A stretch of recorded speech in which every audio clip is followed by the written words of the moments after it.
जब हम छोटे हुआ करते थे तो मौन मौन का जब सुनते थे कि बड़ों से कि मौन रखो, थोड़ी देर शांत हो जाओ, तो हम ये सोचते थे कि मौन रखने का अर्थ सिर्फ और सिर्फ ये ऋषि मुनियों का कार्य है, या जो साधक लोग हैं वही मौन रखते हैं। या हम कई बार देखते हैं कि कुछ साधक गण जो हैं वो अपने स्टेटस में भी लगा लेते हैं कि आज पूरा दिन मौन रहेगा। तो कई बार इस बात का मतलब समझ नहीं आता था कि मौन क्या चीज है। सिर्फ चुप रहना थोड़ी देर ये मौन है, यही समझा जाता है। परंतु जब हम स्वाध्याय की दृष्टि से देखें, अपने व्यवहारिक जीवन में उसको उतारने का प्रयास करें, तब हमें अंतर पता लगेगा कि कार्य करते समय बोलना और मौन रहने में अंतर क्या है। बहुत ही सरल से विचार है कि सामान्य जीवन में भी हम जो कार्य करते हैं उस समय बोलने और मौन रहने का अंतर समझा जा सकता है। अरे बंधुओं, जो व्यक्ति मौन रहते हैं उनकी बुद्धि अपेक्षाकृत अधिक स्थिर होती है, संतुलित विचारों वाला, लाभ हानि हित अहित जो हमारी बात होती है जीवन में, हित की अहित की, उनके प्रसंगों पर बड़े ध्यान पूर्वक सोच समझा जा सकता है कि जो व्यक्ति मौन रहते हैं। और संकट या आपत्ति के समय की बात करें तो मौन के द्वारा प्रखर की हुई जो हमारी विचार है, वो शक्ति है, वो बहुत ही सहायक सिद्ध होती है। कभी भी देखा जा सकता है कि जब मनुष्य किसी ग्रहण बहुत गहन प्रसंग पर सोचना चाहता है, जब हम डीपली कुछ थॉट करते हैं तो हम एकांत की तलाश करते हैं। हम कहते हैं चारों तरफ शांति हो, हम बहुत कुछ गहरा सोच रहे हैं या बहुत गहराई से कोई बात अपने जीवन में लाना चाहते हैं, तो उसके लिए एकांत चाहिए। तो व्यक्ति ना उस समय बोलता है और ना ही किसी से बात करता है। बोलना और विचार करना दोनों क्रियाएं एक साथ नहीं हो सकती, और विचारक जितने गहरे मौन में उतरता चला जाता है, समस्याओं का सार्थक हल खोज लेता है। आज हमें कोई थोड़ी देर के लिए कहे कि मौन होकर बैठ जाओ, तो शायद हम 3 या 4 मिनट या 5 मिनट बैठ सकते हैं, उससे अधिक नहीं बैठ सकते, क्योंकि हमारा चिंतन ऐसा नहीं है। महात्मा गांधी के बारे में आप सभी जानते हैं कि जब महात्मा गांधी जी किसी विकट समस्या पर विचार उनको करना होता था, तब वो कई दिन मौन व्रत धारण कर लिया करते थे। और सप्ताह में तो वो एक दिन मौन व्रत रखते ही रखते थे, और उनका कहना था कि मौन से आध्यात्मिक बल बढ़ता है। आध्यात्मिक बल बढ़ाने वाला मौन, उनके साथ और भी बातें जुड़ जाती हैं। मौन को उन्होंने सर्वोत्तम भाषण बताया। तो और कहा उन्होंने कि अगर बोलना ही पड़े तो कम से कम बोलना चाहिए, और यदि एक शब्द से भी आपका काम चल जाता है तो दूसरा शब्द मुंह से ना निकालें। और आज हम बेवजह बेकार की बातों में, बेकार की उलझनों में, बेकार की व्यर्थ की बातों में, लड़ाई झगड़े में अपना ऊर्जा, अपना समय नष्ट करते हैं। तो इसलिए मौन की महिमा को बड़ा ध्यान से समझने का प्रयास करना चाहिए, और मौन की क्या हमारे जीवन में महत्व है उसको भी समझने का प्रयास करना चाहिए। और एक क्राइस्ट इन साइलेंस नामक एक कृति रची थी एफ एड्यूज नामक व्यक्ति ने। उन्होंने ये लिखा कि महान व्यक्ति वही होते हैं जो ये जान लेता है कि आध्यात्मिक शक्ति भौतिक शक्ति से अधिक बलवान है। आत्मिक शक्ति को जागृत करने का सबसे सरल और सरल सरल उपाय है कुछ समय के लिए मौन होकर ईश्वर की प्रार्थना करना। जैसे अभी प्रभाकर जी बता रहे थे कि ईश्वर के समीप जाना, उससे प्रार्थना करना, तो उसके लिए सबसे सरल उपाय मैं कहूंगी कि मौन से आप शुरुआत कीजिए। बहुत ही सरल तरीका है मौन का। कुछ समय के लिए मौन रहकर ईश्वर से प्रार्थना करिए। उसके अनुसार जो हमारे अंदर की गुप्त शक्ति है, असीम है, वो हमारी प्रकट होगी, और वाणी का संयम भी बढ़ेगा, मन की एकाग्रता भी हमारी बढ़ेगी। क्योंकि हमारा मन एकाग्र नहीं है, इधर उधर भटकता रहता है, विषय वासनाओं में भटकता है, आज यहाँ और थोड़ी देर में कहीं और हमारा मन है। इंद्रियों पर काबू रखना, मन पर संयम रखना, उसके लिए आवश्यक है वाणी पर संयम रखना, इसके लिए मौन बहुत आवश्यक है। और उच्च स्तरीय जो हमारा विचार है, उसका प्रवाह जो है, मन जो है शांत हो हमारा, तभी उसमें इस तरह के प्रवाह उठते हैं। अशांत मन में ऐसे प्रवाह नहीं उठते हैं। हम किसी भी समस्या का समाधान केवल और केवल शांत रहकर कर सकते हैं। उसके लिए मौन की धारणा बहुत आवश्यक है। और मौन की महिमा का गुणगान करते हुए इमर्सन जी कहते हैं, जो लेखक थे, आओ चुप रहें थोड़ी देर ताकि हम फरिश्तों का वार्तालाप सुन सकें। अलग अलग लेखकों की, अलग अलग विद्वानों की अपनी अपनी लिखी हुई बातें हैं, और वो भी ये भी कहा करते थे वस्तुतः मौन जो है हृदय की भाषा है। मुंह से एक शब्द कहे बिना अपनी भाव संवेदना व्यक्त की जा सकती हैं, और कहते हैं जितना असर वाणी का होता है उससे कहीं अधिक प्रभाव वो उत्पन्न कर सकती हैं। एक लेखक है, सुप्रसिद्धि लेखक मनीषी इन रेट उनका है। उन्होंने अपनी रचना में एक छोटी सी बालिका के संबंध में लिखते हैं कि वह पशु पक्षियों के साथ जैसे अपने जीवों के साथ खेला करती थी। बीच बीच में पास में बने एक परिसर में एक प्रार्थना करने के लिए दौड़ जाया करती थी। खेलते खेलते बीच में से चली जाती थी, और जब प्रार्थना वो करती थी उसके पश्चात वो केवल शांत होकर थोड़ी देर के लिए चुपचाप वहां बैठ जाया करती थी। पूछने पर कारण बताते हुए कहती थी कि मैं चुपचाप शांत इसलिए बैठती रहती हूँ थोड़ी देर, ताकि ये सुन सकूं कि ईश्वर मुझसे कुछ कहना तो नहीं चाहता। शांत और एकाग्र मन से ही उससे वार्तालाप संभव है। मौन रहकर ही अपने अंतराल में उतरने वाले ईश्वर के दिव्य संदेशों को, प्रेरणाओं को सुना और समझा जा सकता है। बहुत ही सुंदर मौन की महिमा का लिखे हैं अलग अलग विद्वानों के द्वारा जो रची बातें हैं। मौन को अपने जीवन में उतारने का प्रयास कीजिए। आधे दिन का मौन रखिए, शुरुआत में 2 घंटे का, 1 घंटे का। आप देखिए आपकी आत्म जागृति शक्ति आपकी कैसे उत्पन्न होती है। और मौन के अभ्यास से न केवल अनावश्यक बोलने की प्रकृति पर अंकुश रखने की क्षमता आ जाती है, वरन उसके विकसित होने पर हमारे जो वाणी के संतुलन है, अनेकों अनेक जो हम प्रयोग करते हैं, वो भी स्थिति पैदा हो जाती है। हमें कब कहाँ क्या बोलना है, ये शक्ति जागृति हमारे अंदर आ जाती है। इसके लिए थोड़ा अभ्यास की आवश्यकता है। मन संयम में रखिए। और साधक जो है, हम योग के साधक हों, चाहे हम प्रार्थना करते हों, कोई भी हम साधक हों, मौन साधना का कुछ ना कुछ क्रम बनाकर आप अवश्य रखिए। मौन का अर्थ ये नहीं है अरे बंधु कि आप मुंह से तो कुछ नहीं बोल रहे हैं और आप लिख कर अपनी संवेदनाओं को, भावनाओं को प्रकट कर रहे हैं, या आप हाथ से कुछ कार्य कर रहे हैं। इससे कोई आपको सत्य परिणाम प्राप्त नहीं होंगे। मैंने अभी आपको बताया कि मौन का अर्थ बिल्कुल शांत हो जाना। शब्दों का उच्चारण भले ही ना किया जाए, पर बोलने की जो दूसरी वृत्ति है वो अगर आपकी व्यक्त हो रही है किसी और तरीके से, तो जो शक्ति बोलने में खर्च होती है वो शक्ति आपकी कहीं और खर्च हो रही है। इसलिए ना आप कोई हाथ की क्रियाएं करिए, ना कुछ लिख कर व्यक्त करिए, अपितु शांत रहने का प्रयास करिए। कोई आवश्यकता नहीं है कि आप अगर मौन धारण करे हुए हैं तो आप लिख कर कुछ दे रहे हैं या हाथों के इशारों से कुछ बता रहे हैं। क्यों अपनी शक्ति को व्यर्थ आप वहां गवाते हैं? ये छोटी छोटी बातें जीवन में आप उतारिए, उसका अधिक प्रभाव पड़ेगा। ऐसी प्रवृत्तियों पर अंकुश लगाना ही मौन की असाधारण प्रतिफल प्रदान करता है। यदि आप से केवल मौन रखेंगे, कोई और आवश्यक प्रतिक्रिया करने की आवश्यकता नहीं है। और कहते हैं बाह्य क्रियाओं का अपने ऊपर प्रभाव ना होने दें। जो आप बाह्य क्रियाएं कर रहे हैं, हाथ हिलाना, इशारा करना, ये सब ना करें। स्वयं को उससे निरपेक्ष रखने का नाम मौन है। मौन का अर्थ सिर्फ चुप हो जाना नहीं है, अंदर से बाहर से आपने बिल्कुल शांत हो जाना है। मौन द्वारा कहते हैं बहुमुखी दिशा तथा विचार संयम जो हमारे जीवन में है, उसके द्वारा आंतरिक दिशा को भी आप मानसिक शक्तियों का अपव्यय होने से रोक सकते हैं। जो आपके अंदर की शक्तियां उनको रोक सकते हैं, अंकुश उस पर रख सकते हैं। ऐसी ऐसी बातों को अपने अंदर जीवित कर सकते हैं जिसके द्वारा आपकी आंतरिक शक्ति जागृत होगी। आपकी इंद्रियों पर आपका संयम आसान हो जाएगा। तो यदि आप अपने इंद्रियों को संतुलित रखना चाहते हैं तो मौन के द्वारा आप ये सब कर सकते हैं। अतः वाणी का संयम करना हर साधक को थोड़ा बहुत अवश्य होना चाहिए, और कम से कम सप्ताह में 1 या 2 घंटे अवश्य मौन रखिए। आपको आत्मबल में संवर्धन मिलेगा, आपको शक्ति मिलेगी। और योग क्या कहता है आर्य बंधुओं? योग कहता है कि मौन ध्यान की ऊर्जा और सत्य का द्वार है। दीपालिका जी भी इस बारे में अच्छे से जानती हैं, वो बताती रहती हैं योग के विषय में कि मौन जो है योग की ऊर्जा है और सत्य का द्वार है। उनसे भी कई बार हम ज्ञान लाभ प्राप्त करते हैं कि मौन से जहां मन की मौत हो जाती है, वहीं से मन की शक्ति भी बढ़ती है।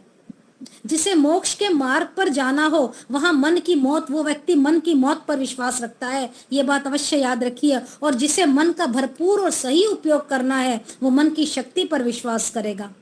जब तक मन है तब तक सांसारिक उपद्रव है, और मन गया कि संसार खत्म और ये संन्यास शुरू हो जाता है जीवन में। इसलिए मौन से कुछ भी घटित हो सकता है। योग में किसी भी क्रिया को करते वक्त मौन का महत्व बहुत माना जाता है। और अंतिम बात बड़ी अच्छी मेरे को जब लगी, जब मैं इस विषय को पढ़ रही थी, कि मौन क्यों रहे हम, क्यों रखा जाए मौन।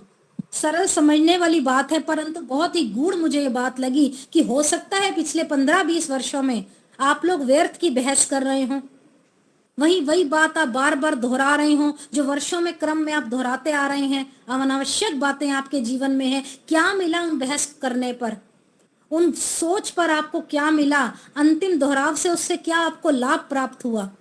मानसिक ताप आपका बढ़ गया, चिंता बढ़ गई, ब्लड प्रेशर आपका बढ़ गया, शिकायतें बढ़ गई, जीवन में डायबिटीज बढ़ गई आपकी, या डामाडोल हो गई है डायबिटीज। योगी जन जो बैठे हैं सब वो भी यही कहते हैं कि जरा सोचो आपने अपने जीवन में कितना मौन अर्जित किया और कितनी व्यर्थ की बातें। तो इसलिए कहा जाता है कि क्यों मौन रखें। और मौन रखने का तरीका क्या है, सरल सा है। यदि आप ऑफिस में काम कर रहे हैं, या सड़क पर चल रहे हैं, या कभी चाय का कप पी रहे हैं, अकेले बैठे हैं, किसी का आप इंतजार कर रहे हैं, तो आप कहीं जा भी रहे हैं, सभी स्थितियों में व्यक्ति के मन में विचारों की अनवरत श्रृंखला चलती रहती है। और विचार कोई नए नहीं होते, वही रोज के विचार, वही पिछली बातें जो पिछले कई वर्षों से चलती आ रही हैं। इन सब से ऊपर उठने का एक ही उपाय है, अपने आप को ईश्वर के साथ जोड़ना, मौन रखना। इसलिए अधिकाधिक चुप रहने का अभ्यास आप करें, व्यर्थ की बातों से अपने आप को अलग कर दें, सिर्फ अपने श्वासों के आवागमन पर अपना ध्यान लगाएं, और जो सामने सुनाई या दिखाई दे रहा हो उसको वैसा ही देखें जैसे शेर जो होता है सिंहावलोकन करता है।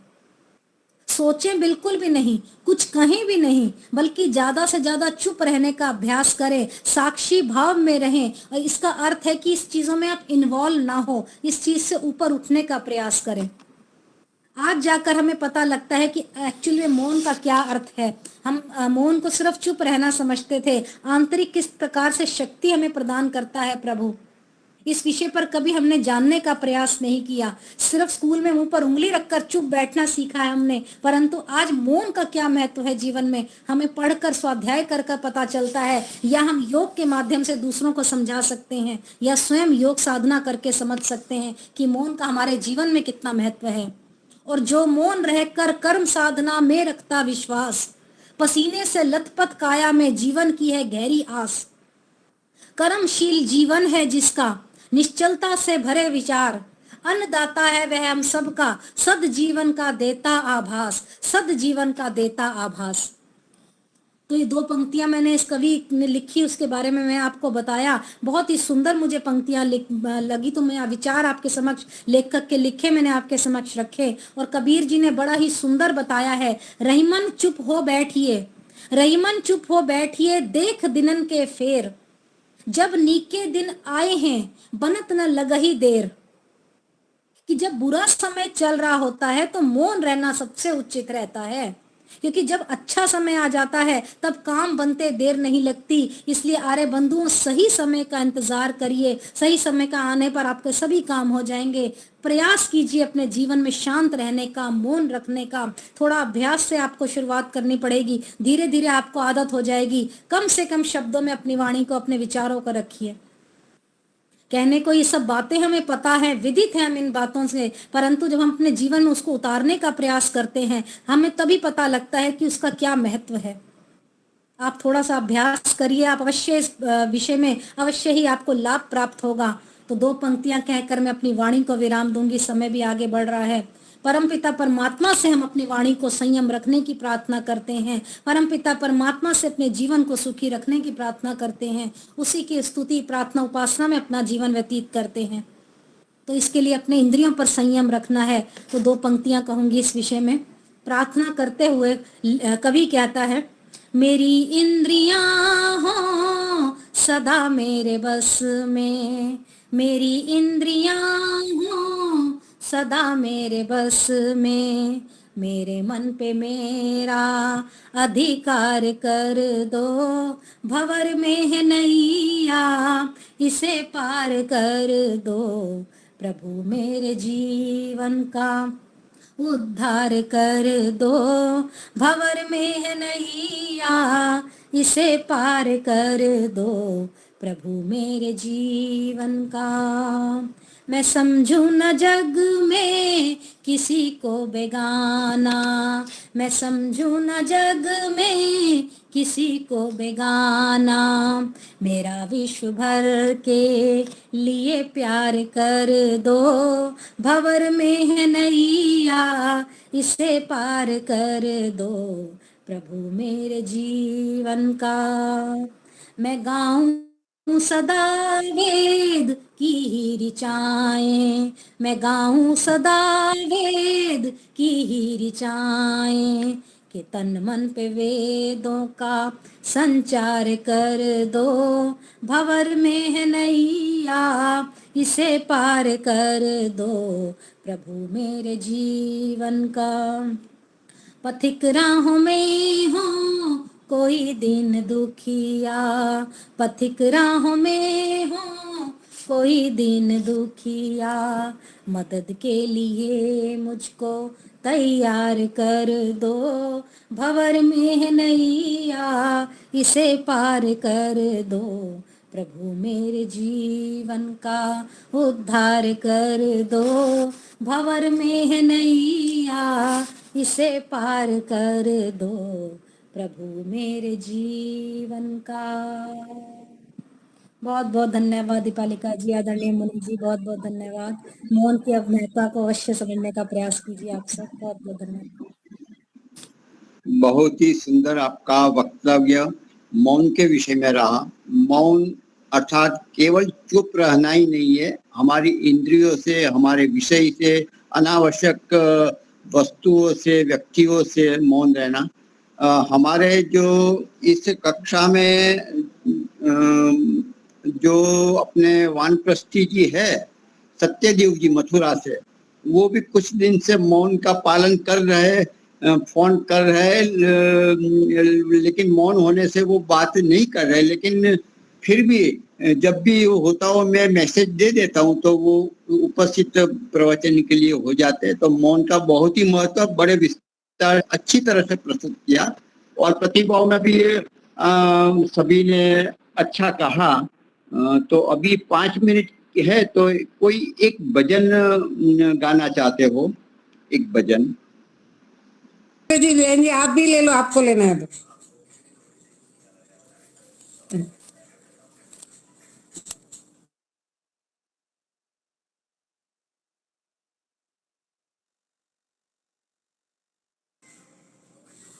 हो गया सबको शायद। नमस्ते।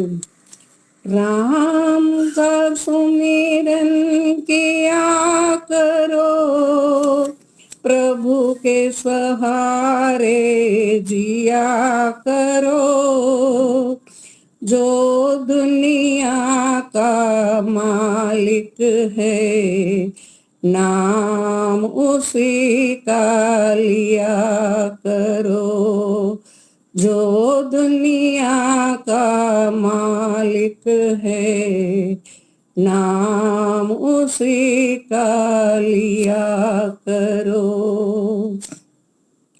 सुन दुर्लभ मानव तन तूने बड़े भाग्य से पाया है, विषयों में फंस कर के बंदे हीरा जन्म गवाया है, दुष्ट संग मत किया करो, सज्जन के गुण लिया करो, जो दुनिया का मालिक है नाम उसी का लिया करो, जो दुनिया का मालिक है नाम उसी का लिया करो। पता नहीं कब रुक जाएगी, चलते चलते सांसा, पता नहीं कब रुक जाएगी, चलते चलते सांसा, एक पल में के सभी तमाशा, सुबह शाम जप किया करो, प्रभु के सहारे जिया करो, जो दुनिया का मालिक है, नाम उसी का लिया करो, जो दुनिया का मालिक है, नाम उसी का लिया करो। हर प्राणी से प्यार करो, सब में वही समाया है, मिलकर रहना सब है अपने, कोई नहीं पराया है। द्वेष भाव मत किया करो, दुख न किसी को दिया करो, जो दुनिया का मालिक है, नाम उसी का लिया करो, जो दुनिया का मालिक है, नाम उसी का लिया करो, जो दुनिया का मालिक है, नाम उसी का लिया। धन्यवाद समय देने के लिए मुनि जी। बहुत ही अच्छा भजन था और बहुत ही अच्छे भक्ति भाव से आपने गाया, अच्छा लगा। अभी शांति पाठ करते हैं। ओम द्यौ शांतिरंतरिक्षं शांति पृथ्वी शांतिरापः शांतिरोषधयः शांति वनस्पतयः शांतिर्विश्वे देवा शांतिर्ब्रह्म शांतिः सर्वं शांति शांतिरेव शांतिः सामा शांतिरेधि। ओम शांति शांति शांति। सबको सादर नमस्ते जी।